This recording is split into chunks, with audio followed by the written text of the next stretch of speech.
Hello and welcome in to the Wiffle Wednesday live chat, episode 13. Confirmed 13. I had to take a look at that. I hope everyone is doing well today. I've been doing these lives it's about 3 months now. Actually, it's almost 4 because I've missed a few around the holidays and stuff like that. And I got to tell you, I got Samuel Jackson voice. TikTok.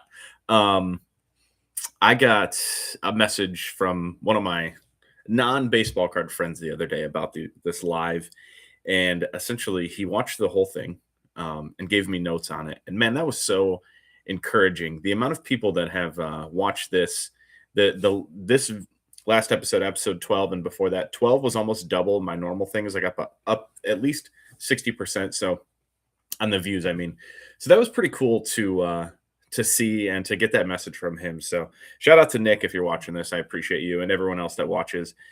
J-Back, Josh, Andrea, all of you who watch almost every single one and almost every single minute. I appreciate you guys.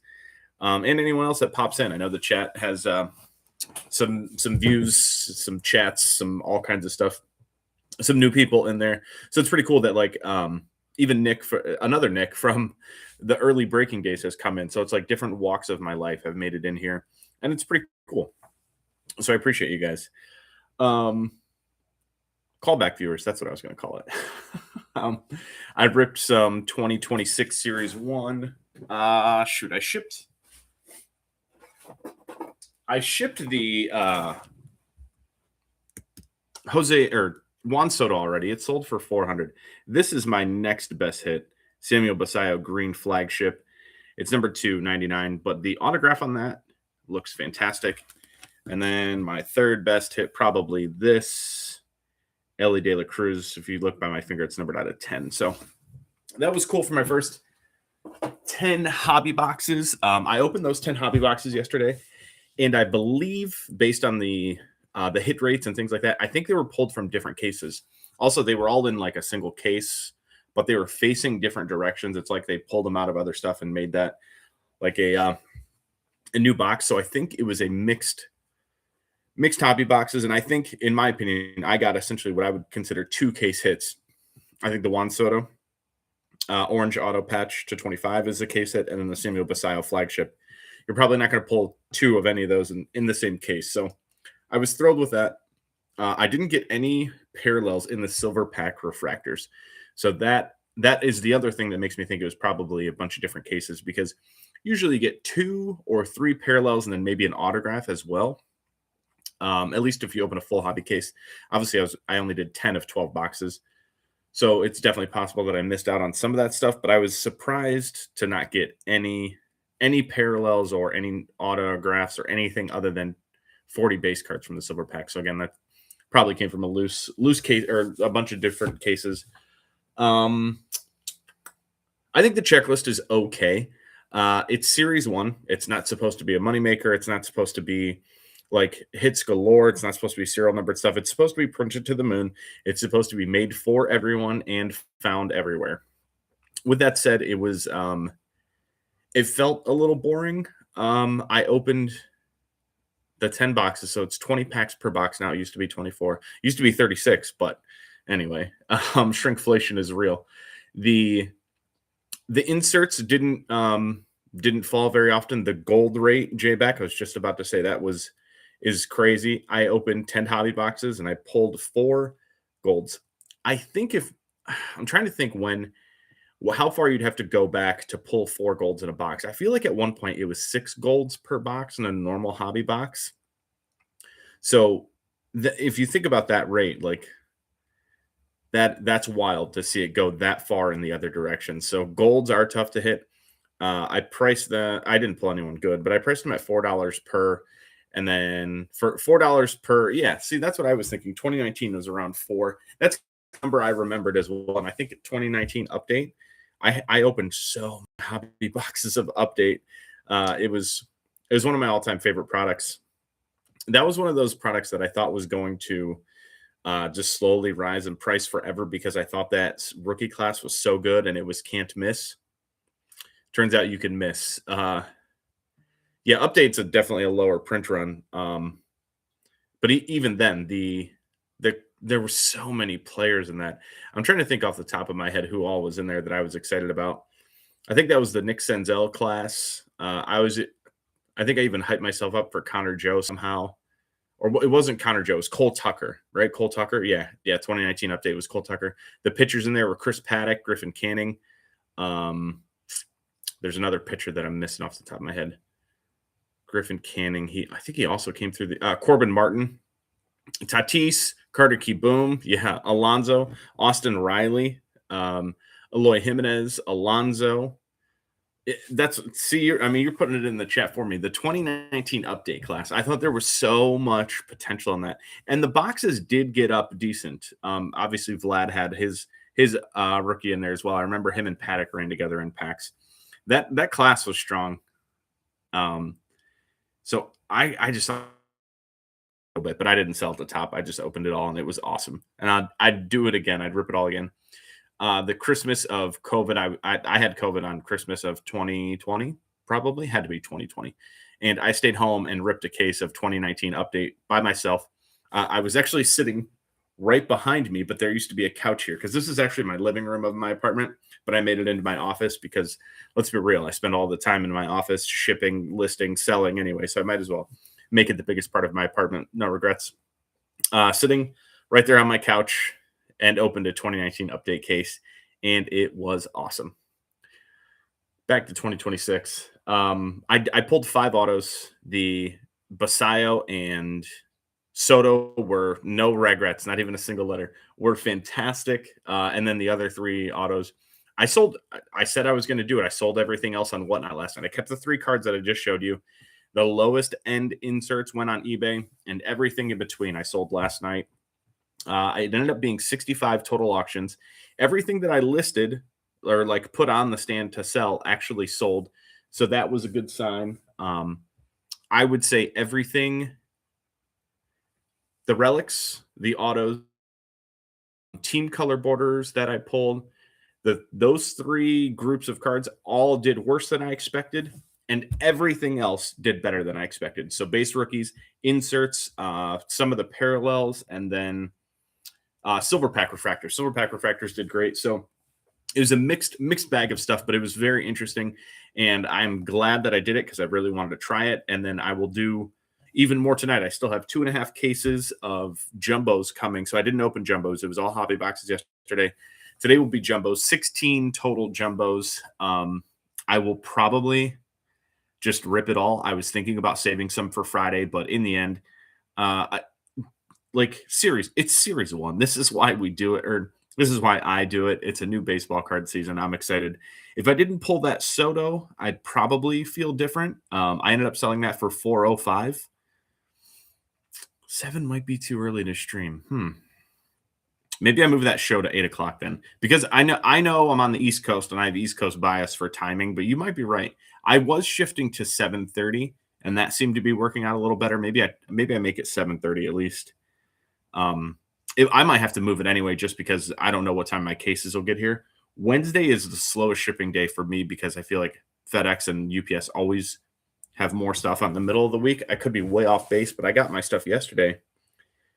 But I mean, before 2 o'clock, I want to say it was 1:30 and it was already delivered. And then today, I haven't looked. It says out for delivery. I haven't looked if they have a new time thing.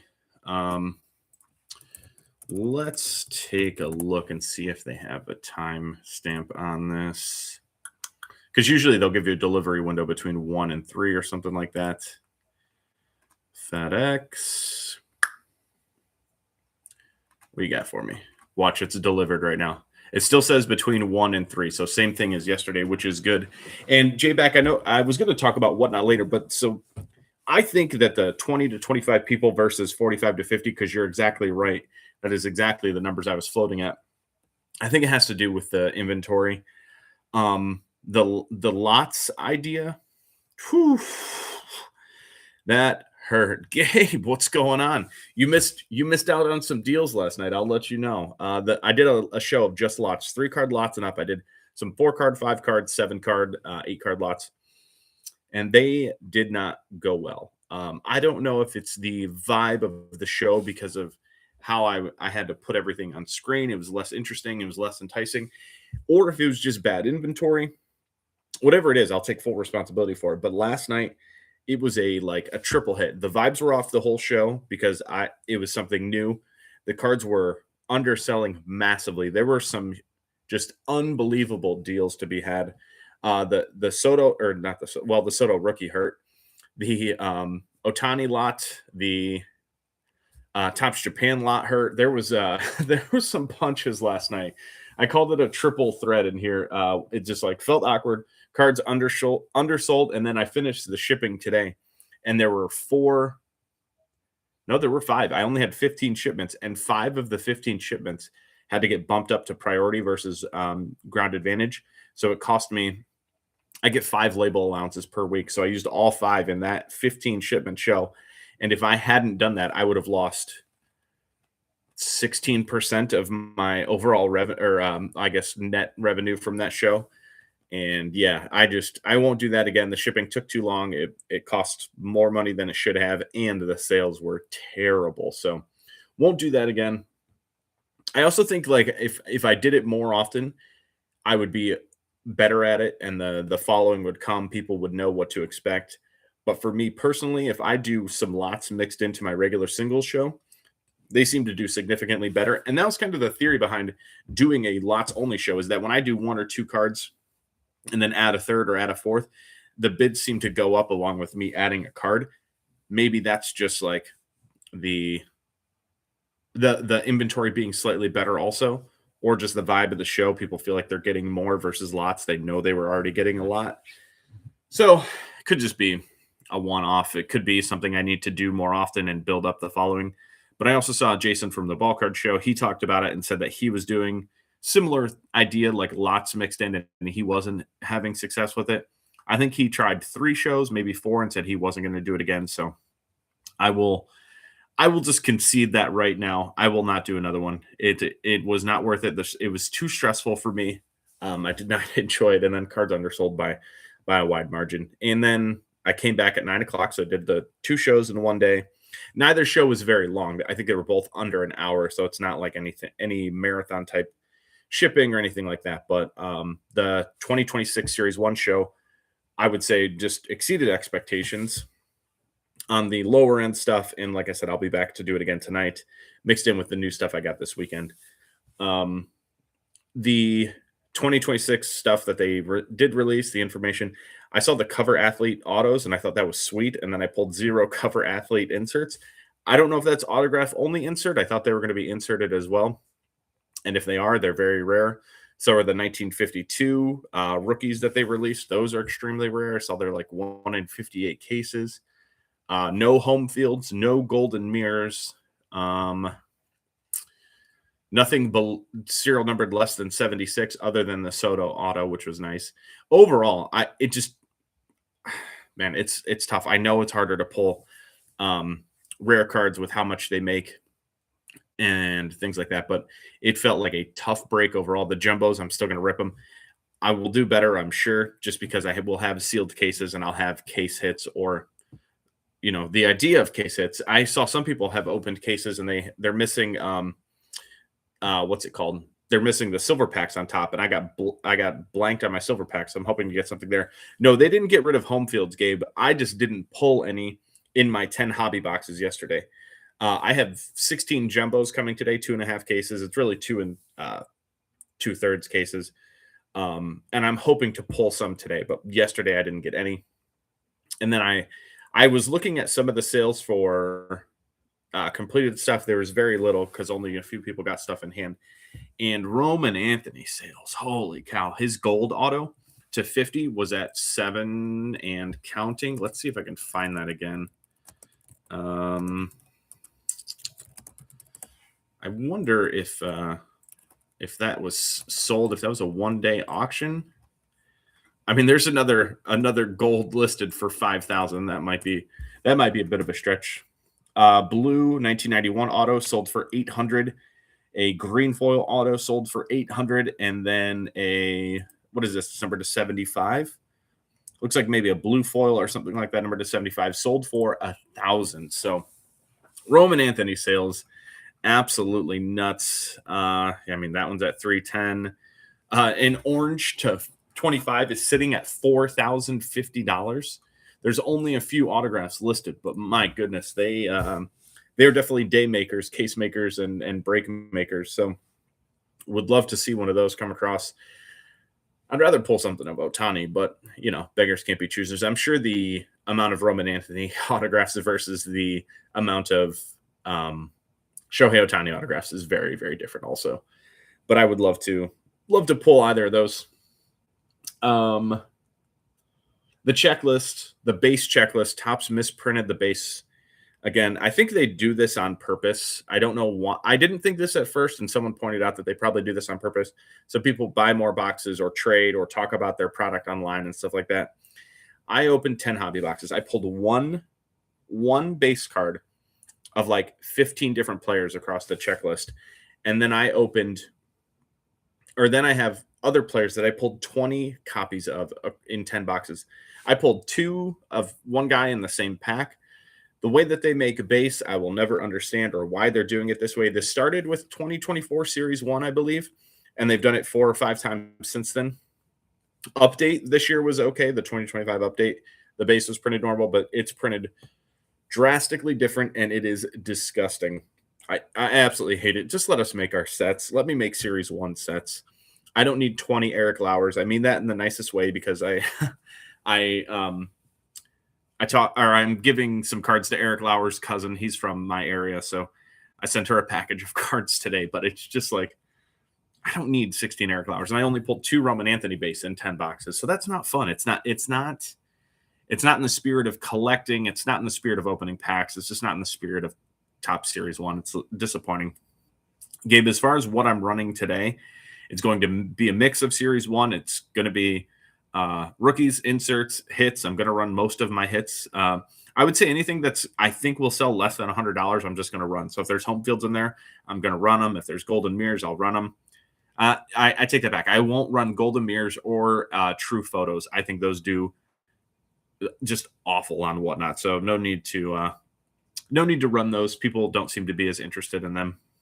I think it's a lot of people don't know what they are. The true photo is one of those that I see posted online once a day, twice a day, where people are like, what is this variation? What is this air? What is this? And I always forget that people don't have it's dedication's the wrong word. They don't have the obsession with baseball cards like I do. I just assume everyone is on the same level as me as far as how much they talk, think, and look at cards. And that's just not true. So it doesn't surprise me that those true photos and golden mirrors don't do as well for auction style whatnot shows versus sitting on eBay. And then what else I'll run tonight is stuff I picked up this weekend. I put it in the thumbnail of this video. I went to a card show on Saturday. It was in Xenia, Ohio. I've been going to the show for over a year now. I think it's around 18 months. It is well over 3 hours from my house. It's an inconvenient drive because I take 71 most of the way, but I can't take it all the way.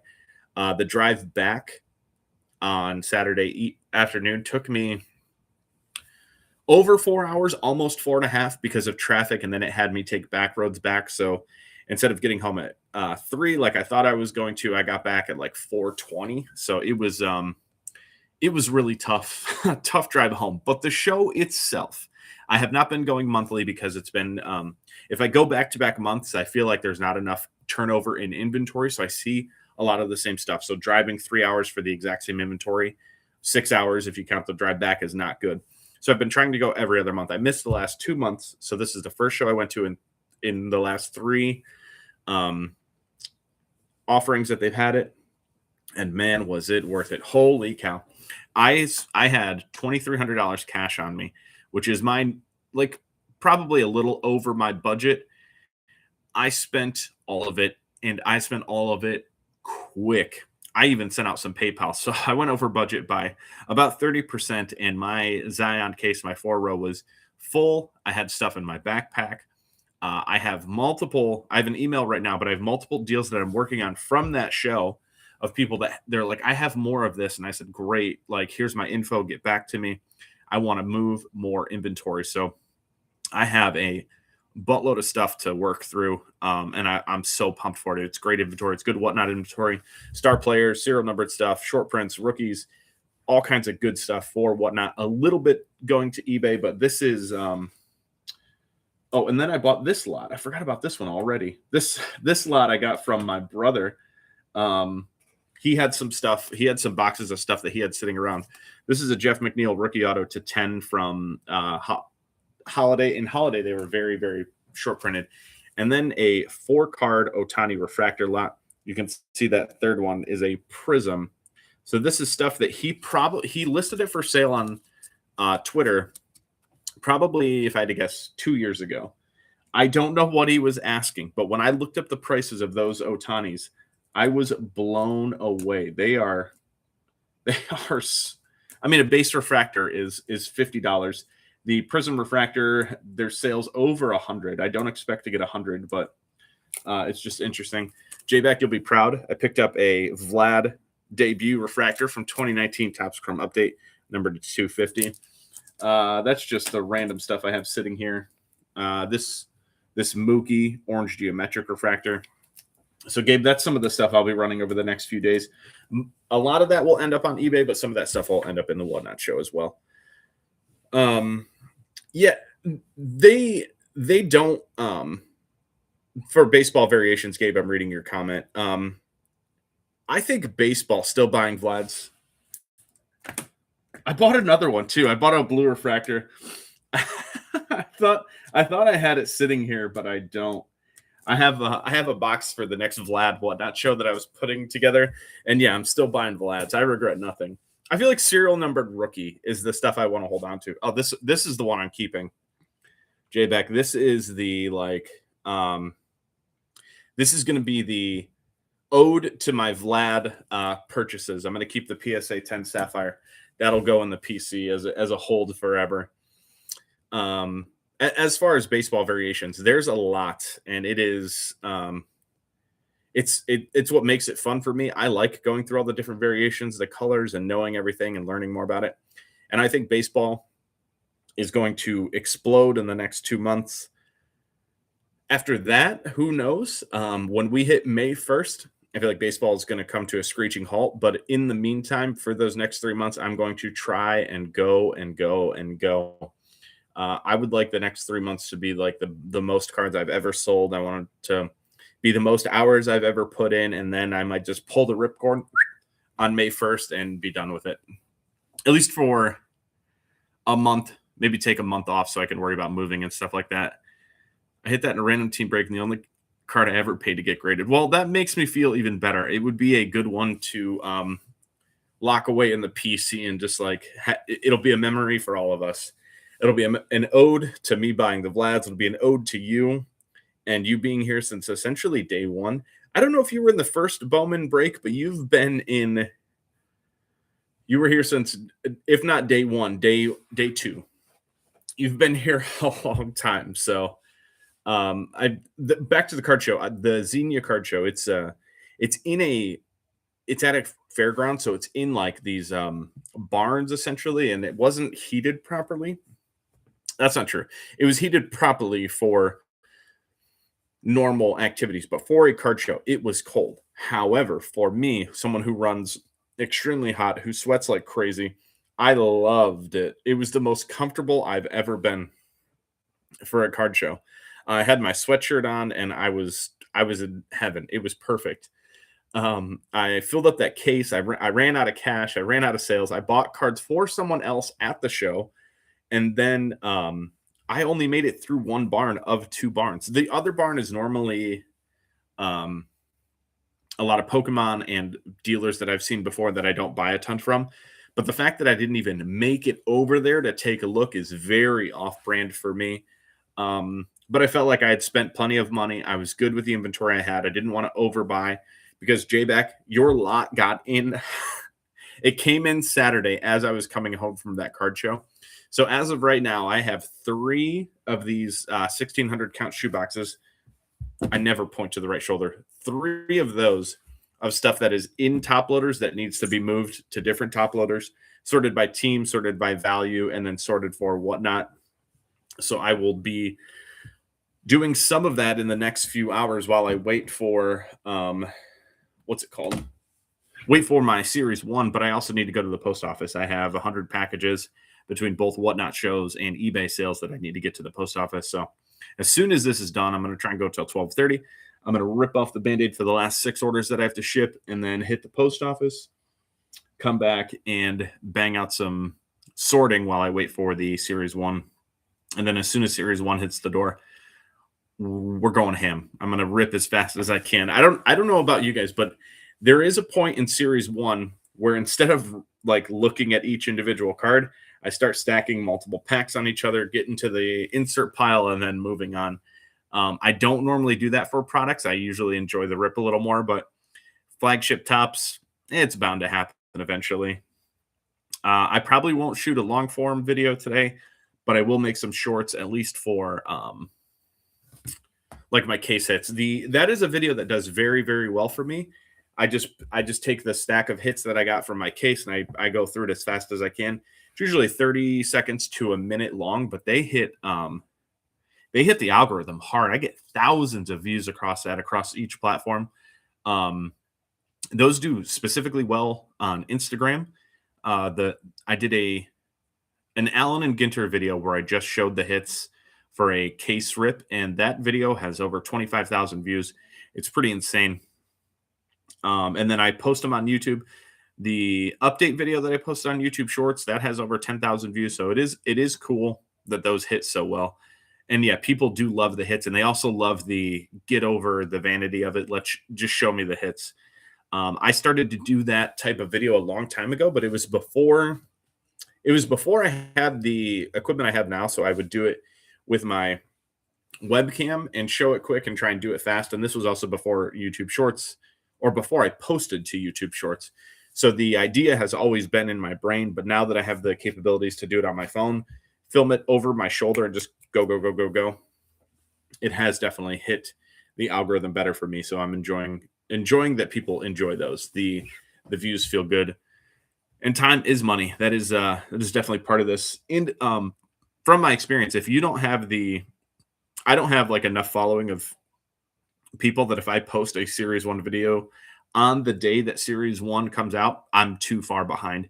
If I get it a day early, that's great. The long form hobby video that I posted yesterday is doing well, over 300 views, which is a lot for me. On shorts, it's not a ton, but on the long form videos, 300 views is massive for me. I'm still trying to get that watch count back up.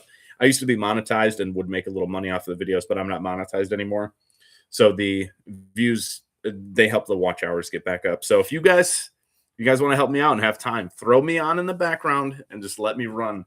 If you hit my product reviews playlist or my Wiffle Live playlist, those will go for a little while. They have some playtime, so I'd appreciate that. If not, that's okay too. After Series 1, we roll right into Stadium Club, and I think I don't want to call it too early. Oh, yeah, I do need to just loop all these together. Someone just hit replay and play me over and over and over again. After Series 1, we get Stadium Club next week. After Stadium Club, I don't know how much ripping I'm going to do. I was talking about this with Jay back in messages, and I am very discouraged by Topps/Fanatics and their choices that they've made on production and how to release products and how I have to buy products and how I have to wait, and they hold my cash for a month. Pristine is this week. Bowman's Best just had a pre-sale. I believe Topps Chrome Platinum pre-sale will be coming out. So there's a lot of stuff in the next few weeks, but Gilded is next week. I obviously didn't get any Gilded, but I will be buying singles. I just think it's harder and harder to rip, and Topps holding my money for 3 to 4 weeks makes me uncomfortable. I don't want to do that anymore. So after Stadium Club, I don't want to make any bold predictions, but I might be I might just be done ripping. It's so hard, and the lack of care and understanding of collectors by Topps and Fanatics just makes me so sick. They stripped down Stadium Club to nothing. Series 1, from the odds checklist, it doesn't look like all cards have the same parallels. That's stupid. Like, I don't understand that. I don't understand why Topps would make that change. For Series 1, it makes 0 sense. Give everybody every parallel. Make parallels prevalent. Make new ones. I like that idea. I don't care about the print run. Series 1 should be printed to the moon. Everyone should have some. They should be able to buy it wherever they want to. It should be a not a moneymaker. It should be a like all-encompassing product for everyone. The fact that they have stripped it down to take out some things makes zero sense to me. Wiffle buyers. That might just have to be my new name. I've always like thought about a name change, but I do love Wiffle so much. Gabe, I will admit that Northeast Ohio card shows, I am in an absolute advantage. There are so many card shows close to me, good card shows, and the pick of card shows. I could have a 30 table show, a 50 table show, a 100 table show, a 400 table show. I can pick whatever like my heart desires. We do Pokemon only shows here. We do sports only shows around here. If you are interested in card shows, Midwest/Northeast Ohio is a hotbed. So I am very lucky, and I am well aware. I will tell you this though, Gabe, you make the best of your situation. You are an absolute shark in my shows. I've talked about you multiple times on this channel how you have some of my worst sales as your best purchases.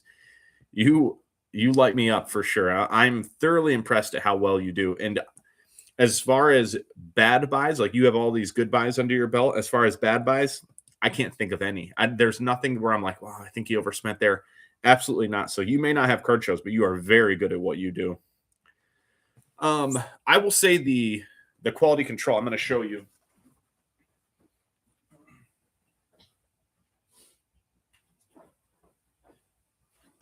My 10 hobby boxes came in, and that was all of the stuff I pulled out. Luckily for me, it is all base. This is all the stuff that's damaged. It's mostly corner stuff because my boxes were smoked. The fact that this is all that was damaged was actually impressive. I thought I was going to file missing hits and damage reports and stuff like that. So I was lucky in that aspect. Of course, he knows what's up. He's a Yankees fan. That AL East, man. I can't wait to see Garrett Cole back. I want Aaron Judge to light up the world. I think Ben Rice is one of the best hitters in baseball.